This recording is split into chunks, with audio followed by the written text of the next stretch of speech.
Welcome back to my YouTube channel, Chess Puzzle Warrior. Today we are going to do things a bit different. We are going to focus only on the first 10 puzzles. Uh, I have discovered that the first 10 puzzles tend to share two themes. The first one is forced checkmates, and the second one is forced material gains. These are moves that you are going to win material. So for the first one, you'll discover that we have what we call the bank rank mate.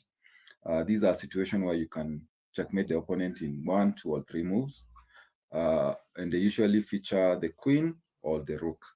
Also, in this situation, the king does not have any escape squares. Usually, the pawns in front of the king are obstructing his ways, or if not the pawn, there might be other pieces that makes the king not to have any escape squares. We can also learn checkmate by having what we call piece combination. So the piece combination, you can have a queen plus a rook. So these two pieces check the king and drive the king up to the edge of the board, and the king has no escape square. So that's checkmate. We can have the queen and the knight. So these two pieces work together, one defending the other, and the other one delivering the checkmate. We can also have the queen and the bishop. We can also have the queen and the king. Yes, we can have the queen and the king. The king, as much as we see it as a weak piece that cannot deliver check on itself, it can be a very powerful piece in allowing the queen to deliver the checkmate. And not even the queen, only the queen, also the rook. The king can support these two pieces and allow them to deliver checkmate. It can take away the escape square of the opponent's king. So after checkmate, if it's not for checkmate, we can have what we call now the material gain. These are positions where we end up winning material. We can have what we call a hanging piece. A hanging piece is a piece that is not defended by any of its other pieces. So you can capture it, and there is nothing that the opponent can do to stop you, and they cannot take back. The other B, we can have what we call double attacks. Double attacks can be forks, skewers, or pins. So the most popular one usually involves the knight. The knight gives a check, and the check also attacks the queen. So we have the knight is attacking two pieces at the same time. It's attacking the king and it's attacking the queen. And the opponent has to move the king because when under check, you have to move the king. So after they move the king, now you can capture the queen and you'll be up material. And once you win material in most situations, if you are up substantial material, then in most situations you're going to win that game. So let's go and see how this one turns out. So we are focusing only on the first 10 puzzles. So here we go. Okay. So we are looking for two themes, first checkmates and winning material. So for this one is very simple. This is a first checkmate because once the queen gets to e8, that will be checkmate. As you can see, these three pawns are blocking the king's way. So there is nowhere for the king to escape. So this is a simple checkmate in one. So this is checkmate in one. And again, the same thing repeats itself here, but in this situation, the things are a bit different, but it's the same theme because we are moving the rook in this situation. And this is again checkmate in one. Okay, here we see piece combination. I forgot to say that even a pawn can help. In this situation, this pawn is doing a very wonderful job of covering this square. So the king cannot go to that square. So once we get here, this will be check, and this is not checkmate yet. You have to see when under check, your opponent can block. But what they are doing is they are simply delaying the inevitable. This will lead to checkmate. So after we give this check, the opponent will most likely block with the bishop.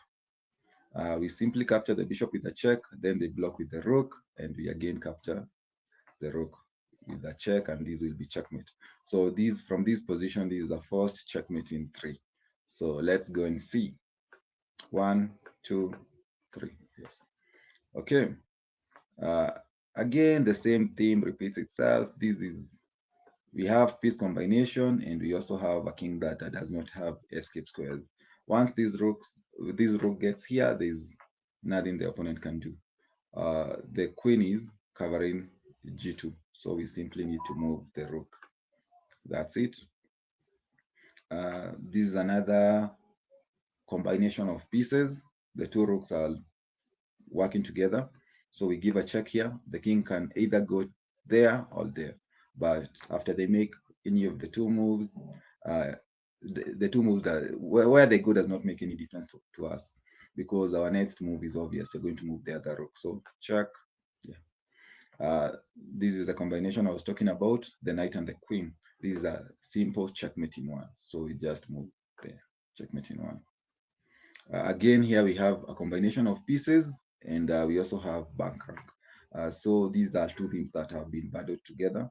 So we give a check here with the queen. The king is forced to go to the corner and now we give another. So let me draw the arrows. So check. The king has to go to the corner. We give a check. The rook takes and our rook takes and this is checkmate. So this is the first checkmate in three. So let's go. 1, 2, 3. Okay, so let's see for this one. This is another checkmate in one. Now the bishop and the queen are working together. They are both attacking the g2 square. So once I capture this pawn, this is it. This is checkmate in one. Okay, let's see for this one.